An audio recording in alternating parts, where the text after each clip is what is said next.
Welcome to Channel Edge, the podcast where channel leaders share success strategies, best practices, and emerging trends. Brought to you by 360 Insights, the channel success platform. Hey, welcome everybody to another episode of Channel Edge, 360's View into Everything channel. I'm your host, Stephen Kellum. I want to thank everyone for joining us today. And we're going to dig into channel success. And I guarantee you, everyone who's listening knows that digital transformation was coming. COVID just accelerated, right? So what is success in this accelerated world? And how are we doing with PX or CX to PX? And how are we dealing with engagement? And how can we make our channel successful?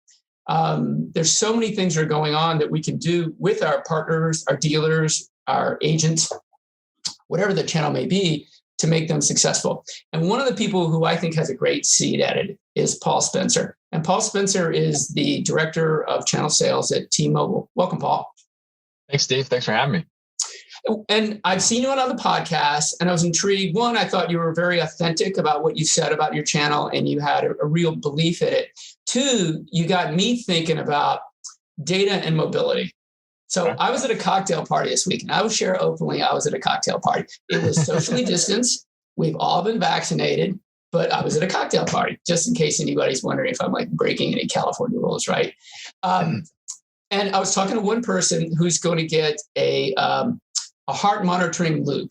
So think of that. That's a radio frequency thing that sits inside of your heart. They had AFib, and they're going to get that put into their body. So now they're going to be walking around with this sitting in their body, right? And then the guy next to him just bought a high-end refrigerator, and he was showing me how when he could go to the supermarket, he can actually take a picture of the inside of his refrigerator to see how full the milk is. Yeah. If you're not in the front row seat of where the channel is going with data and mobility, I think you're in one of the best front row seats out there. So how does, in the next 20 minutes or so, how does T-Mobile look at CX to PX, engagement, digital transformation? And maybe you could just start with a little bit about your channel, and we'll just kind of talk through all of that. Yeah, so happy to start wherever you want to. We can start at I think any of those things is a really good point to jump off at. So I'll follow your lead here if that's okay. So tell me about the channel today, right? Because so many times I grew up thinking, well, okay, I didn't grow up with cell phones. Cell phones are pretty new, right? Compared to cell phones, right? There was no cell phone. But we always think consumer. We do, right? And I always think consumer. But the business opportunity for the channel with data and mobility is off the hook. I think it's going to be one of the coolest places to be as a partner. If I was running an MSP again, I would be partnering with the nearest agent or group that were doing that mobility, and I wouldn't go anywhere without that plugging into my MSP. Yeah. It's kind of funny because you were starting to say, here's all this connectivity that's going on in the industry. And it sort of reminded me, my first job in this industry was in 1996. And I was selling at Circuit City. And we were selling, like 30 minutes for $40 or some crazy thing like that. You were selling a lot of bag phones, car phones were just kind of being put in the side. And then now today you got heart monitoring, how much milk is in your fridge, and where does the industry go from that perspective? It is pretty cool. So I think to answer your question specifically is one of the best things about T-Mobile that we have going for us is our network story. We were admittedly late to the 4G game. I don't think there was any secret about that. And our brand from a network perspective was not always the best if you're just being transparent. We've done a ton of work over the network for years, but what happened through the Sprint acquisition was our spectrum holdings basically at least doubled. I'm not like the most technical guy to go, here's what the exact number is. But we now hold double the spectrum of Verizon in that space. And we're a lot more than AT&T. I can't quite say double, but pretty close to double. And so what that does is it gives us just this, 10-lane highway to run down. And it gives us the capacity to put through all of this data that we're talking about. And so I don't think there's any company that's positioned better in the data space than T-Mobile, and particularly when you start talking on the 5G network and what we're doing. And so that really, I think, is exciting. It should be exciting for partners. It should be exciting for anybody on the T-Mobile network. But if I'm a partner out there and this is, you're just kind of hearing about us, or not that you haven't heard of T-Mobile, but like T-Mobile within the channel, that'd be the thing that I'd be sticking on, is kind of like, okay, what's their runway? Like, what does that mean? And so we've got just this unbelievable capacity. I think last week it was Ookla came out and said, yep, T-Mobile's the winner on the 5G network. They have the fastest network that's out there. And those things will kind of go back and forth. I mean, we as carriers will love to go out there and like, I got this award, I got this award. Well, no, we won in Detroit and we won in Chicago, and they love to, go out there and tout that. And we're always going to continue to do that. But the thing that's interesting is we're in like over 2,500 cities when it comes to 5G. So where are you going to throw this data through? 2,500 plus cities that were out there with this. And we have double the spectrum basically of our competitors. And our competitors combined are barely in 300 cities combined. And so that should be exciting for people that are in the channel. Like that should be exciting if you're out there and you're like, where do I take my next offering from my customer? I know my customer's thinking about these things as it relates to their business model and how they go to market and how do they transform their workplace. If they were working at an office, now they're working at home. Like, how does all this stuff intertwine? That's, I think, where T-Mobile comes to the intersection within the channel and puts us at a really great spot to start, at least if nothing else, having those conversations with partners that are out there. So it starts there. And I think historically product is a big thing. Partners look at that, right? I completely agree with you, because how can I be successful? But I also think partners are going through so many partners, dealers, agents. I say them all, right? Because everybody calls something different. It's kind of the same, but they're having these challenges with digital transformation, right? They could love the product and the offering, but how do they create awareness? How do they go through sales and marketing enablement? How do you create an experience that brings them in and helps them do that? So once you get past the product side, how are you guys managing your channel and making them successful? Yeah, it's a great question. So I think one of the things for me, Stephen, is I'm an old sales guy who's spent my entire career on the direct side of the business, candidly. And a lot of that was in post-national retail days. That was the first decade of my career. And then I came over to B2B and was on the direct side, living here in Chicago, and had the opportunity to come over. Quite frankly, there's this thing called channel, and people started to talk about it as channel. You've been in it forever. We were talking before the show. But for me, I'm like, what is this channel thing? Like, it was sort of this enigma. Like, is this the stock market where it just goes up and down every day and you have no control over it? And you just throw some money at it and hopefully it works. And over the past, call it 8 months, it has been an unbelievable education into understanding partners and really customer journey from a partner's perspective. And I tell you, that's the place where we have started on the T-Mobile side. I'm pretty open about it that we didn't necessarily have a historically mature channel on the T-Mobile side. Sprint did a far better job than we ever did. And so we've taken a ton of learnings from what happened through the acquisition. But we kind of had to, I don't want to say start over because that's not a true representation, but we had to fundamentally look at how are we setting up the channel in order to enable partners that want to work with us to win. Because if they can't come in and win for their customers, I'm very, very cognizant of, listen, they pay their mortgage. Our partners will pay their mortgage based off of a couple of partners and customers that they've been working with for a decade, 2 decades, sometimes 30 years. So if I come in and screw that up for them, I've now jeopardized a lot for them. I've jeopardized their payroll. I've jeopardized them, their reputation, all of this stuff. So we've taken customer journey extraordinarily seriously. I think we've looked at a lot of different things within our, how do we go to market with partners? And we reevaluated those and have made a lot of different changes. One of the best things I think we did is we set up a PAC group. So a group of 9 master agents and dealers out there that we work with on a really regular basis and sanitize everything we do before we launch it or before we bring it out to market. And so we've been pretty consistent with that over the last couple of months in terms of before we're bringing different things out, we go back to them and ask them for feedback about how's this working, how's this not working. So I feel like for me, coming into the channel, a lot of it's been listening and learning. And then how do we go make a lot of those changes? I'll give you a great example. So dealer registration. Most companies within the channel, you've got to register a deal to be able to, not have conflict within the direct team. And we had 2 huge obstacles that were within that. One was the length of time it took at T-Mobile, and I'm being really transparent here to your listeners, that it took to get a deal registered back just to say we could work on it was 4 to 5 days.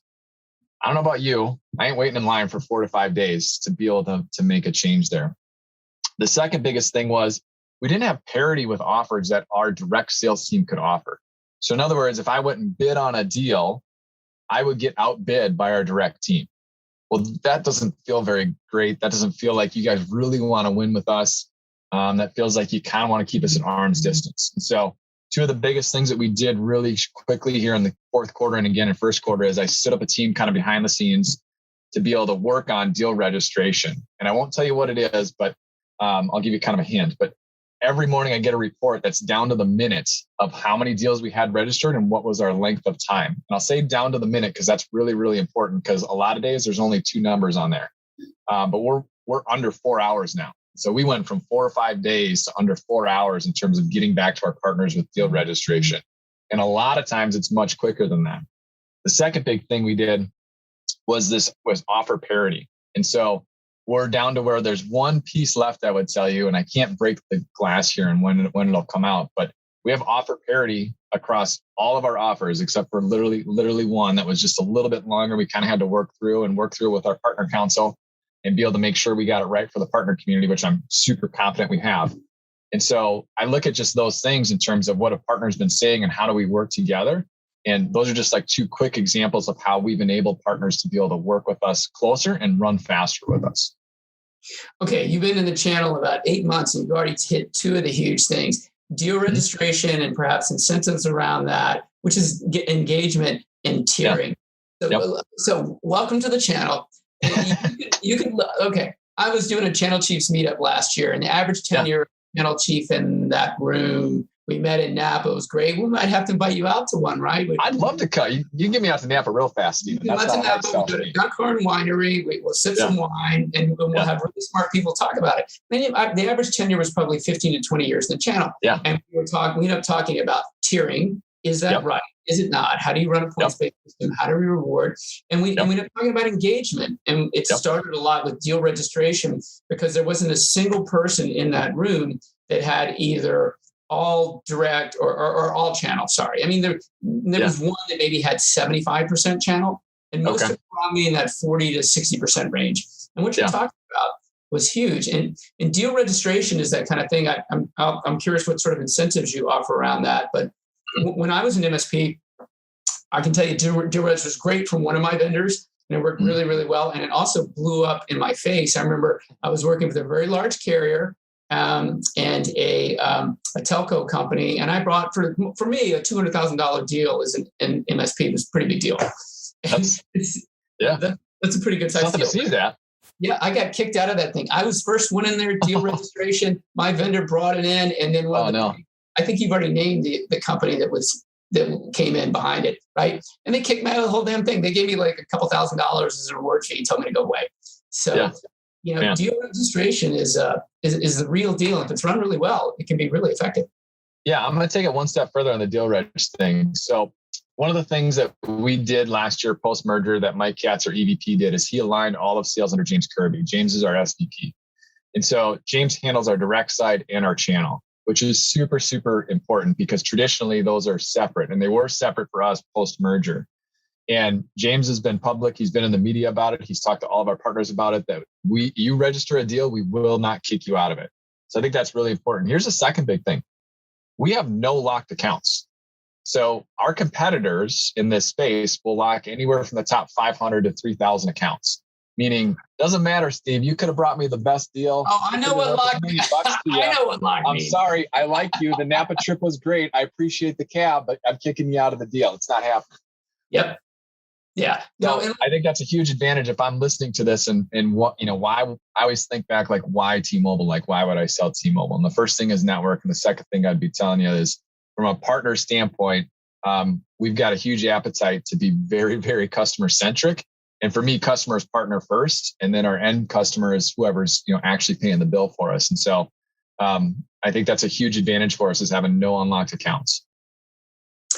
Is there any incentive? Sorry, I work for an incentive company. Is there any incentive? I got to throw it out there. Is there any incentive out there for engagement, right? So I don't have to be cracked forever, right? But is there a way to get them to start trusting you and get plugged into that? Yeah, absolutely. So I think from an engagement standpoint, there's a couple of things that we've stood up here, and I'm not going to give you the details of it because they literally We literally rolled them out on the 1st, and we're one of the things our partners said to us is, hey, we want you to run everything through us. We want you, come through us, help us be able to go talk to partners, and let's go lock arms and be able to go talk to them. We're pretty infamous, honestly, of just, hey, let's just run straight at the partner and go tell them what's going on. And so we've stood up not only a tiering program for our master and distribution partners, but also the sub-agents that roll underneath them. And so that is like ongoing, that's coming out there. So from an incentive basis, Stephen, that is where we've made a lot of bets in those spaces and are trying to curate a program here that wants to attract top partners. My maybe silly assumption is, hey, why wouldn't you want to sell the T-Mobile network based upon our network story right now? And so then it's, how do we get out of our own way to be able to bring those partners in so that they want to continue to work with us? Look, that's a great point. Maybe we can stay on that. How do you get out of your way? There's so many conversations, and it's true, right? It's very true. The partners today, you talked about the buyer's journey, their buyer's journey. We'll get back to that. Even their journey, everything I'm hearing and seeing, their expectations are to be treated like a consumer. So when a consumer goes through a process of engaging somewhere, you think Amazon, sorry to throw them out there, but think how intuitive and easy it is to find what you want, pull it up, get suggested, here's my cart, here's my deal. How much have you guys embraced that personal, and you can personalize that, right? That personalized digital journey through that. Yeah, I think that's a huge, man, this is like a white hot topic, I feel like within T-Mobile right now, and especially within partner sales. This is, again, a place where I would tell you we're not best in class at, just being transparent. We've got a lot of work to do around digital partner journey and how does that come in. A lot of this is, if you're a TEM provider out there, even if you're just a big partner of a large VAR, SI, like you need to be hooked into our system via API integration. Those are things that we're working through really, really quickly to be able to do that. Then you can get into custom portals for different partners. And there's a whole, we could spend the next 5 hours talking about this, I feel like, but there's so many things for us to get into here. And I feel like we are at the infancy stage of where we're at in terms of our maturation through the channel. But man, this is a place where we're investing huge dollars right now as a company, is how do we create that digital journey for customers, and particularly in the partner channel, and how does that relate to our partners that my team is supporting every day? Yeah, and literally we could have a whole separate meeting just around that. But the fact that you guys are sitting there talking to your dealers or partners about their customers' buyer's journey is pretty amazing to me. Have you guys thought of, or do you guys do any sort of marketing certification that ties that in? I'm curious. Sorry, I have this bad habit of asking 3 questions within one question. Yeah. Because you got me thinking about this. Like when you bring that partner council together, do they share their angst around, being able to meet that buyer through that journey? Oh, yeah. Yeah. I think one of the things that we intentionally did was selected a very diverse group of folks to represent the partner community on that program. And the great thing is I'll tell you, the first 90 minutes are us with them. And then the next 90 minutes are closed door and we're not in there. And we have an outside consultant that handles those meetings. And then they send, they obviously come to us with the feedback and we work from there. But I think it is I love it because I feel like we get the unbiased actual feedback. Here's where you guys have been, not so great. Here's where you need to improve on. Here's what we like. Here's what we need help on. And so as we've really dug in with our partners, I feel like we're really, really right in the middle of all of this with partners right now. I look at it as, getting into specific distributors as well as master agents that we're working with. Let's work to go solve their individual problems. Because as you know, everybody's totally different. And that's, I think, one of the beauties of the channel is the diversity of business models that are out there. And I look at it as different problems that you get to go work on and try to help solve. And if we go help and solve enough problems for partners that are out there, we're going to attract better partners. And the current partners that we have, we're going to allow their ceilings to rise in terms of what are they doing from an overall business perspective. And so we spend a ton of time with that, with the PAC community and working through that with them. So how is that working from the top down on that? And one of the big questions I have, and your enthusiasm is huge on this, and you've been in it 8 months. So we'll talk to you in a couple of years, but I think Sure. You're just an enthusiastic guy on this. But generally, I see successful enthusiasm from someone like you because they're not having to they're not having to push what needs to get done upwards. They're actually feeling like it's coming downward in a good way. Like there's C-suite buy-in to all of that. Yeah, How's that with T-Mobile? Yeah, I think that's great. That's a great point. Here's the interesting thing. Again, like, I can't remember if I said this on a different podcast, but like T-Mobile and our evolution in the TFB side is really interesting to me. So it's no secret that when John Ledger came in, huge transformation on the retail side of things. And we just started to just kill it on the retail side. And we still had a B2B channel, did a lot of business in B2B, but not comparatively speaking to, Sprint then and AT&T and Verizon. Like we were good, but not great.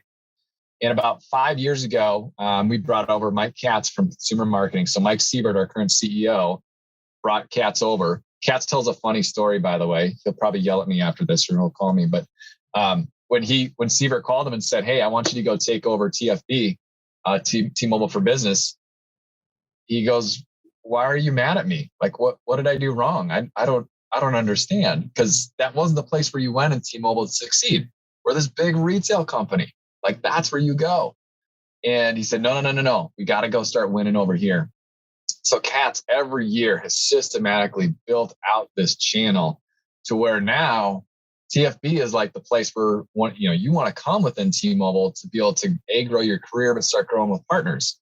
Well, the offshoot of that is the partner channel. The partner channel is, call it the gateway drug, if you will. So, 75% of the business channel that's out there. So we've done an amazing job of building out world-class capabilities in our B2B organization and go compete and win the biggest logos that are out there, the biggest government contracts that are out there. And we've done a fantastic job and got amazing leaders on that side. And I feel like my job, and Pat Watkins, who's my boss, our job is how do we marry these two worlds together? And so that's a lot of the work that we've been doing too, along with building out a program that attracts partners that they want to work in, is then how do we then marry these two worlds together so that we can go win and the same deal versus competing against each other on the same deal or competing against competitors on that same exact deal. So long-winded way to answer your question around C-level engagement or buy-in. I couldn't ask for any more support in terms of how do we go win in this channel. Yeah, that's a big thing. And it is. And I've worked with a lot of channel organizations that, one day it's pushing on the direct and the next day it's pushing on the channel and it kind of goes back and forth. And partners are pretty smart on this, right? I think they figured it out pretty quickly. And not shy either, I found really No, they're not shy. They're not shy about it at all, right? And the worst thing you can do to a partner community is make a promise to do something and not do it. Yeah. It's just, besides kicking them out of a deal. Sorry, we'll go back to that. The other thing is, and that's a trust thing, right? And if you can get your execs to follow that all the way down to every touch point that partner is coming through, right? That's the engagement piece, not the digital side, but also the human side. I think Serious Decisions showed that, buyers' touch points are cutting across. It's not just sales or even the digital side. It's touching so many points of an organization today that all of them need to feel that C-suite love, right? Mm-hmm. Did I just absolutely phrase C-suite love? Yeah, C-suite love. There you go. I like it. I think I've heard. I like it. Feels like a bumper sticker. It does. Yeah, it's pretty cool. Yeah. But as you said, partners are smart, and it needs to be genuine. They can tell in a heartbeat whether someone really is going to take action on the things that they're going to say. And it sounds to me like you guys have really invested, not just fairly recently, but it sounds to me the last 5 years, you guys have had a pretty good plan to make that happen. Yeah, absolutely. Absolutely. All right. So that's all great stuff. So what sort of challenges do you face, right? What are the obstacles that you still see? Is it following through and just getting some of the things to move? Or are there some new ideas and new challenges that have come out? Yeah, I think here's the way that I look at it is the challenges that we face is honestly, to a degree, is time. There's not enough time in every day. And I know that's to any organization. So it's not like I just, broke news all of a sudden with that. But there is so much that we want to do within the channel. There's only so much you can do at a specific moment in time. And so to me, the biggest challenge is, are we focused and prioritized on the right initiatives that are going to move the needle the furthest for our partners to go enable them to win in the marketplace? Because there's 50 different things on our laundry list, but if there's 3 that go drive action, those are the three that Pat and I are really challenged on about, okay, how do we then go work on push against those three? And that to me, again, I know I keep going back to this partner council, but man, they are hugely helpful. And I have a meeting with them tomorrow. So it's hugely helpful to get their feedback and work through this, because we're constantly driving on, hey, does this make sense? Does this make sense? Is this right? Should we be working here? Is this too much? Is this too little? And it's a back and forth dialogue about how we're going to market. And so to me, I look at that, and you can call it a maturation of our channel experience, but that is the biggest thing is, okay, how do we then go and continue to build out our programs and our teams, and then competencies across our sales teams, which isn't like a ton talked about in the channel side of things, but we spent a ton of time with our teams relative to what does training and development look like? What's our partnership look like with our partners out there? How are we helping and enabling them at like a ground level and in a COVID environment too, which is generally pretty much, all virtual at this point still. And so that to me is the everyday challenge that I wake up with is, are we focused on the right things? Are we putting our partners in a good place to win? And if I got any other time left in the day, what's the next thing we need to go work on? And I think that's the really cool thing about channel. And you being in it for a long time, there's never a shortage of things to go work on. Like I sat in a presentation this morning from a consultant, and I was like, man, I know a couple things, but holy cow, do I not know a lot? And if I knew all of that, look at all the cool things we could go do. It was just like my head just started to spin in a great way of like, here's all of the amazing things we can continue to go do. Yeah, I was going to ask you where you're going to focus. I think sales enablement is a big one, because we spend a lot of time talking about product, and that's historical. And whether it's direct or whether it's channel, I think it goes across, right? People are comfortable in the product side. And you get over into the marketing side, and we're seeing more marketing, helping them understand digital marketing, or maybe even bringing in an agency for our bigger partners or through partner marketing automation. It's the sales piece that I've been seeing a lot of, and getting to actually understand that buyer's journey, providing the right content, matching that content up to that buyer's journey. You're creating leads for them, for the marketing team, but now the sales comes along right beside it. I don't know about you, but I'm seeing, marketing sales becoming one, right? And that handoff is very, very linked in together. And they've got to be able to have that sales acumen. So there's a lot of people that are doing that, and I think doing that pretty well. And actually, I think the people who do that well are going to end up being the winners. Sure. Makes sense. Yeah.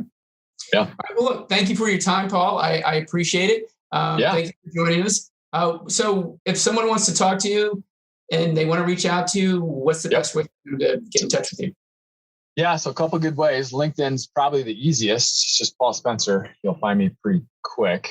That's one way. You can always reach out to me by email, paul.spencer14@te-mobile.com. Those are probably the two biggest ways that you can get a hold of me, and I'll do my best to get back to you as soon as I can. Look, welcome to the channel. Here's the cool thing about the channel. There's a lot of camaraderie and a lot of sharing, and people will reach out to you. We have people who listen to this who are going through the same sort of issues.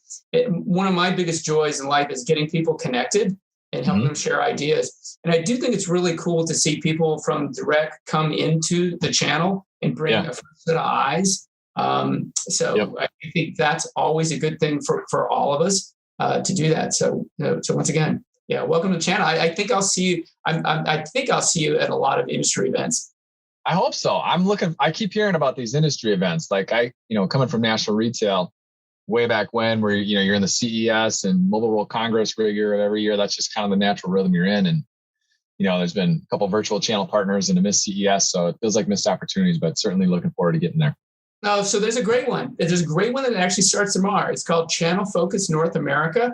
Now, it's a lot of marketing, but there's also a lot of sales leadership there. Generally, it's a live event. It's going to be live in Newport Beach. It's all channel. One of the cool things I like about it, you can go to Forrester, right? Or you can go to Sirius Forrester. There's 4,000 people there, and 500 are in the channel, and they're sort of moving around with their tracks. Channel Focus North America is all channel. And it's telco, it's media, it's technology, it's hardware, it's software. I'll send you a link to it. It's one of the best events out there. Fantastic. Well, thanks for having me on, Stephen. It was great talking to you today, and really, really enjoyed the conversation. Yeah, thank you. Appreciate it. Thank you, listeners. Appreciate it. Everybody have a great day.